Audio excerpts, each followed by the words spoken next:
So here's the deal. I was editing the Area 51 video, and then suddenly, when I finish editing and I press export, I check my phone, and Internet Historian's Incognito Mode comes up with a new video. So this is childhood. Whew, 2 videos in one day. Lucky me and lucky you if you like my videos. If you do, hit subscribe, share, and like. I need the money. I want that YouTube money, that good YouTube money that makes me $70 every 3 months. This is childhood, Incognito Mode. Childhood. What's the deal with children? Is this a child? Yes. If children are the future, how come they never see it coming? One day you will save Gotham. And how come they always get to be on the milk carton? I want a turn. Free candy? I want some. Aha, I got one. Give me all your NFTs. This must be their lair. There's got to be some MILFs around here somewhere. Please, sir. I want some more. More? More? Certainly. Have all of the NFTs you can eat. All this and more on this episode of In the More. So, Internet Historian, I see you are in the field for the 12th time. Would you like to explain that for us? Yes, well, you see, I can't get the main channel video finished, and so I just keep pumping these out. And so why is that? Interesting. And it has nothing to do with the fact that you were recently found to be the world's gayest man 3rd year running? Oh, not again. No, everyone's coming out from behind the curtains. Put the cake away. We're not doing this again. I'm not putting on the hat. But really, man, congratulations. I know you've been gunning for that. Do I read my speech? I did prepare this. Please, Yeah, go. yeah, okay. So the camera's right there. I want to thank my parents, Jesus. I want to thank the Academy, of course, my biggest inspiration, my muse. Many kudos. I learned from the best. I'm shining down on you like Mufasa. Yeah, I mean, if he was still alive today, surely he would have won this award, but I'm still grateful to accept it on his behalf. What's the closest you've come to dying? I fell off a cliff once. I think I must have been about 12. I was there with my mate, and I fell off it. The thing that sort of saved me was I fell through a tree. Oh, sure. All the way down to the ground. And I was like, oh. And then I sort of stood up, and I was like, oh, I'm not dead. I really feel like I should be dead. Yeah. I looked up, and I was like, holy shit, that was a long way. My mate saw some of it happen, and he comes like running down. He's like, what the fuck? And then I'm like in this state of shock. Sure. I'm like, oh, can we just go get like an ice cream at the dairy? We walk down to this dairy and we get an ice cream each. We start walking back and then the shock wears off. Yeah. And I just start crying. Oh, sure. Yeah, that must have been like doubly weird for him. Is your ice cream not nice? We can swap, man. It's fine. I fell into a wet hole, which would have been like a very nice, like cyclical way of having a life. Yeah. I was like 3. That has to be one of my earliest memories. Oh, that's when you snapped into consciousness. Yeah, I guess this is the moment where I was plugged into the Matrix finally. It was out in the country with this really large like property, and Dad had been digging these like holes to plant trees in, and they were really deep holes. Right. Really wide and really deep holes. I get A lot of bodies. Yeah, that too. I was meant to be one of them, I think. But it had rained the day before. And so these holes that Dad had dug were now full of water. 3-year-old me waddling around like, this is great. I don't know what happened. I lost my footing and I slipped into this tree hole. I don't know whether or not I would have actually drowned, or if it was one of the things if I actually just like relaxed, my feet would have landed on the ground. But in my toddler brain, I was like, I don't know how to swim. I'm in a body of water and I need to get the fuck out of here. Yeah. So I just remember screaming my lungs out, and I have a vivid memory of grasping at dirt and grass like on the edge of the thing, desperately trying to pull myself out of this watery grave. And my dad like thankfully heard and sprinted down and like, yoinked me out of the hole. And then I think he spanked me for being an idiot and falling in the hole, which is like, come on, Dad, I've already learned a lesson. Did you ever go to a school formal? Yeah, I was a nerd. So that sort of stuff is pretty uneventful to me. I went to the first one, but I don't like to dance. Yeah. And so... I went to quite a few. Ooh. only Mini but- kudos but went to only mini like formals. No, stop. We should start calling them mini formals. Well, here's the only thing I remember out of every formal I went to, my entire high school experience was going to the bathroom, and there was 3 stools, and the one in the middle was free. And as I go in, these 2 dudes come out of the 2 toilets flanking it, and they're like, "Do you want to race us?" And I was like, "No." And then they're like, "Oh," and they closed the door, and then they started like, just I guess see who could shit the quickest. That's memories. That's the only thing I remember from any formal. Did you ever get the condom talk or I think the? my dad, like, sort of tried to have that conversation with me. I think he just wanted to say, you know, look, if you had any questions, it's like, it's fine. I'll just Google it. I think I was like 14, and I was sitting on the computer. My parents bought me a book. It was a useless book.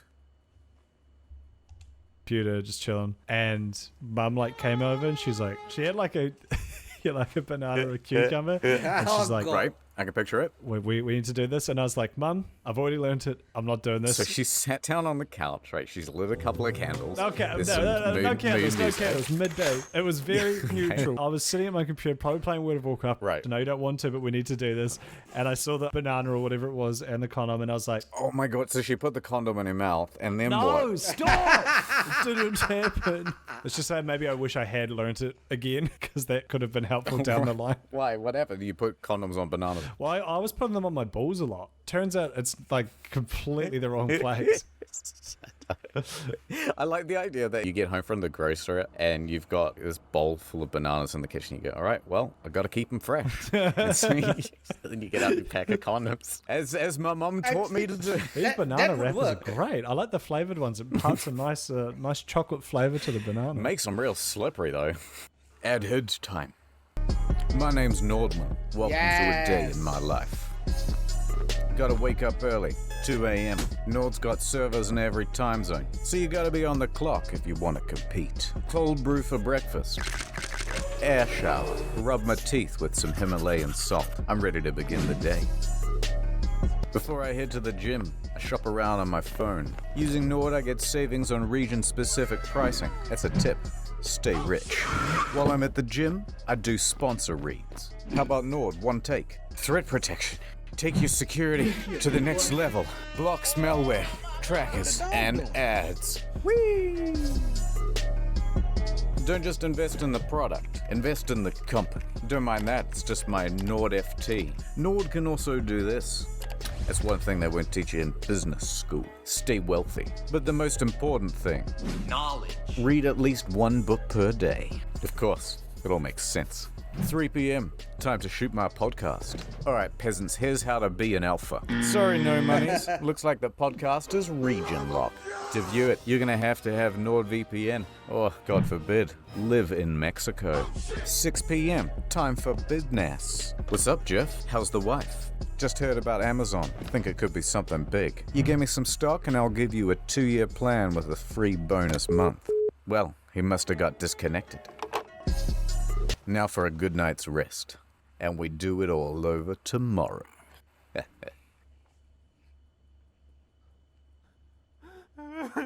Go to nordvpn.com/incognito to get a huge deal on a 2-year plan, plus a free bonus month, plus also that threat protection thing.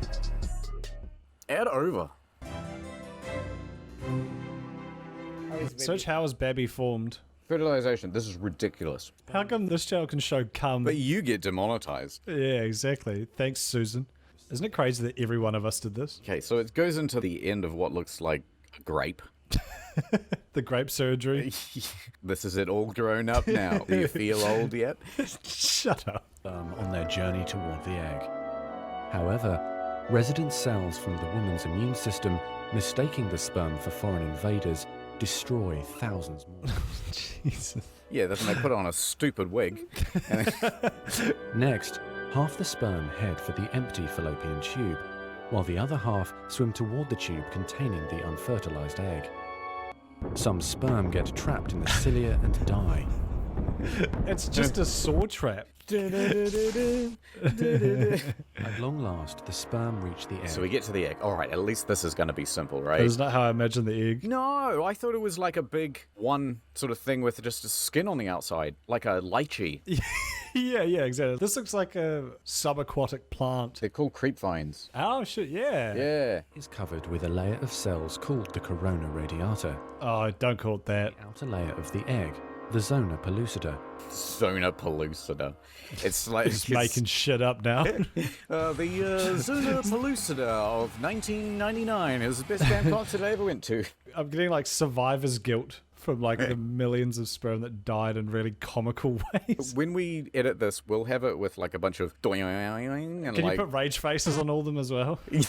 Perfect. It just feels like it's full of all these comical Looney Tunes traps. Like even the part where half of them got the wrong tube. Yeah. It's like egg this way, done in like rough paint on like a wooden sign. Which triggers their acrosomes to release digestive enzymes. What the fuck? The first sperm to make contact will fertilize the egg. So what you're trying to say is that the pussy is kind of like the OG Squid Game. Because this dude had to fight everyone else through a series of wacky trials. Oh yeah, no, it's true. Because at the end he gets a daft haircut. Remember? Yeah. Just like this. That was the dumbest part of Squid Game. Joins BTS or whatever Yeah, the fuck's literally going on there. does. The tightly packed male genetic material spreads out. And it just goes, oh, I don't know. All the spaghetti in its pockets just start falling everywhere. Oh, jeez. Oh, I'm so sorry. The female genetic material, awakened by the fusion of the Like, what is this? Is this like 2 AA batteries? What is... I don't even know what's happening. This looks like in Majora's Mask when you play the Song of Time and go back in time. Oh, yeah, they ripped that one off. Yeah, now we're going to use these massive strings to pull you together. What? Who designed this? This is like a Final Fantasy move or something. This is like a summon. plant in a rich leafy vein, growing and maturing for the next 9 months. Yeah, so if anyone asks you, how was Babby formed? It's as simple as that. One time, for some reason, I spent a week on a deer farm. It's like a Simpsons bit. Yeah, that's my childhood. It's like just different occupations every week. I must have been 9. It was run by this like elderly couple, and they had tons of deer. And the thing about deer is you have to have electric fences. Also, the fences have to be quite high because the deer leap. But also, the electric fences have to be stronger than that for cattle, because they kick. Right. So they will kick the electric fences. The hooves don't conduct that well, and so you really want to have a strong voltage there. So it's not like a little ooh, zap, ooh, zap. Yeah. It's like fork in the outlet sort of deal. So we're feeding these deer, buckets and buckets full of apples. I'm there with my sister and my mum, and my mum's like, grab the gate. And I go over to the gate, unlock it, and then I just suddenly wake up on the ground. Ooh, that's fun. Ooh, I just start crying. Yeah, I just got shocked by this fucking thing, and then I just dropped like a rock. That whole time on the deer farm was pretty fraught with injury, to be honest, because like even when the guy was going around telling us about the deer, he's like, don't stand behind the deer because they will kick. And then as he's saying that, he's standing behind a fucking deer and it kicks him in the head. Oh, and he Jesus. just goes down like a fucking sack of bricks. And we thought he was dead. And like, he's fine. Like he just gets back up. But holy shit. Was he like Sideshow Bob? He gets up in the exact same place and the deer just kicks him again and he just keeps like getting up again.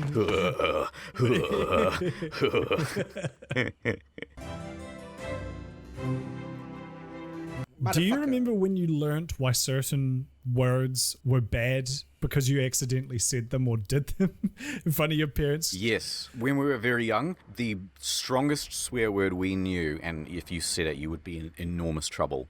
Pain in the ass. Yeah, right. Yes. Ass and damn and crap, like back when those used to be hot shit. Wanker was like, so I didn't know what it meant. I'm like 10, maybe 11, something like that. I knew the word, so I was just going around like, such and such is wanker. Yeah. Such and such is wanker. And then eventually my mum turns to me and she goes, do you know what that word means? And I was like, no. Like really reluctantly saying, fine, no. And then she's like, it's someone who touches themselves. Yo! And then I was so embarrassed. Like, never said it again. Oh, no. Ruined everything. I remember I was in the mall with my dad, and I was just kind of like saying words to myself because you're a kid, I guess. Saying words to myself because I'm a kid. Yeah. I know exactly what you mean. When I was in school, I was 12. Now remember, this is Malaysia at that time. More conservative. Now it's starting to get really liberal. I said shit and got slapped by the discipline teacher. Oh yeah, you could beat kids in Malaysia if you were in national school. Not a big deal. It wasn't. It is now. Yeah, go on. I was going through all the words in my head I could come up that ended with anchor, Oh, no. tanker, banker, and then I just started going through all the other letters just to see if they sounded fun to say, and I said wanker out loud really bad, and I just remember my dad immediately snapped. He just turns, he says, never say that word again, and I was like, oh, and then I just said it on YouTube that 1 million people are going to see, so fuck you, Dad. I'm a freshman at university. Bright-eyed, can't wait to attend my whatever the fuck lecture. I go to this class and I meet these two girls, and one of them I really fancied and the other one I did not fancy all that much. How come? Anyway, we got along really well, the three of us, and we're sort of hanging out for a sort of couple hours after class, and then I thought, we'll trade numbers. Mm-hmm. So I got this girl's number. Nice. That was the girl A. Now, I wasn't interested in girl A very much. I was interested in girl B. The girl B model. We go off our own ways. And, I'm like, I want to text this girl B. So I send girl A this message. Hey, have you got girl B's number? And, trying to be really sly about it, but it's probably as fucking obvious as it can be. Out of the way I go. And she says something like, yeah, sure, hold on, I'm in class. And I also had class. So what I then proceeded to do, put my phone in my bag. But this is back in the day when phones had to be locked. This is buttons. Yeah, analog. Anything and it can just push down a button. Exactly. When you used to be able to text and drive really easily. Bring that back. I know, right? Texting, driving, drinking. So now this particular phone had a very interesting quirk, which was that if you pressed the right button, it opens the menu. But if you press right again, it goes SMS. And then if you press right again, it goes new message. And if you press right again, it will go, oh, you must have finished with your message. Yeah. It goes to contacts. So these names are in alphabetical order, right? And her name just happens to be first on that list. And then if you press right again, it will send. So I put my phone in my bag. And I don't know it, but the right-hand button is being pressed for the next hour and a half. And it's just looping blank messages to this girl. You've just met this guy at university. He's a bit of an unknown quantity. He has now just asked your friend for her number. And when he didn't get it, he has just sent you about 2,000 blank text messages with impatience. She must have had to turn off her phone, or it's just going off like ding, ding, ding, ding, ding, ding, ding, ding. I was like, oh, look at my phone again. And I'm like, oh my God, it's got 1,000 of 2,000 messages still to send. And I'm like, oh, you can't cancel it. Like, the whole phone is just going into paralysis with how many messages it has to send. And so eventually I'm just like, I'm pulling the battery off the back. Then I'm in this dilemma, because it's like, you've now sent this girl 1,000 messages. Do you call her and say sorry? Do you send her another text message and say, sorry about that, I have this inexplicable problem? Should be like, what the fuck does that mean? And so what I decided to do was nothing. I just never said anything about it and decided I sure hope I don't run into her again.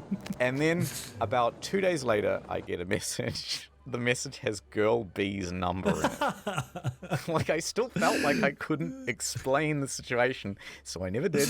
And then I went on this, like, awkward, not quite date thing with girl B. For some reason, she agreed to meet up. Maybe I just forgot or something, but I never explained it to her either. She went on a date with you because she was afraid of the same thing happening to her. Yeah, I gotta do this to save my friends. I'll never forget this. You do the same for me. I'm trying to get some life insurance at the moment because, well, I'm going to perish soon, probably. Yeah. They actually have a person come to your house now. You don't have to go to the doctors and do X, Y, Z. They'll just have a lady come to your house with a little suitcase. So she wheels it in. She comes into my office and she just starts taking blood. Like I'm sitting in my chair and I got a fucking needle in my arm and she's draining all the blood from my body. And I mean, you did consent to it, to be fair. You kind of made it sound like she just rocked up and sticked you. But one thing I didn't know that I was signing for is they do a urine test as well. Oh, stole your piss. She hands me these 2 cups, fill one halfway and fill the other one full, and That one's for me. yeah, she hands me a coffee mug and she goes, if there's any spare. I piss into these 2 cups and I thought it would go everywhere because I'm not very used to it. I got a shotgun cock. Yeah, very powerful stream. I had to hold it about 15 feet away. Anyway, so I do that. But then the worst part is, right, I thought, oh, she's going to put it in these like plastic bags and send it away to the labs. Nope, that's just what she's doing with the blood. She gets out this like fish water testing kit and then she starts dipping it in the cup while I'm... Oh. Yeah. To be fair, it's better that she did something with it, because imagine if you just brought it out and she was like, ugh. Yeah. But it was so healthy, she said. It was just such... So tasty. Yeah, such vital piss that she didn't even bother sending the other cup to the lab. No, that's good. No She just proteins. put it in her pocket and walked out. Yeah, right. Just dabbed a bit on her neck and went, that'll keep those foxes away. Fuck, sorry. I know I keep doing this. Hold on one sec. You're good. Historian's at the store at the moment. I have to reply to it. Get me more piss. That woman today stole all of mine. Can I get you the piss in the bags? It's cheaper. Hey guys. Editor here. They didn't bother recording an ending. So instead, here's a small taste of what it's like to edit dry age. Please end my suffering. All right, 3, 2, 1. My baby don't mess around. Note to the editor. Editor, extend his neck 50 times. I have to go to the bathroom so badly. Hey, editor. Wait, how do we get onto... Editor, leave that in. Editor, cut that out. Sorry, none of these are fucking scary. Leave all of those in. Leave the last 3 hours of footage in. Note to the editor. Hey, Barry, make sure to cut out right when I start saying bitch. By the way, editor, sorry, I have accidentally hit stop record on so it's out of sync. Hey, editor, just make the graphics scary. Yeah, perfect, It'll perfect. do. You'll figure it out. So I don't know if this is going to work, but... Have you ever encountered a spooky spook? Have you ever been stalked? Have you been walking down the streets of... dear editor. Delete everything. Delete the last 10 minutes. Hey, don't tell people that. I'm so sorry. Please keep that in. We can't do that, but this would be torture for the editor. He'd be so mad. Just a small town girl living in a lonely... What? So yeah, that was Internet Historian Childhood. Thanks for watching. Hit as a subscribe. I also just came up with my reaction to that zone between 50 and 52, Area 51, today, about probably an hour before uploading this. So watch that as well. You have been Bearman blessed.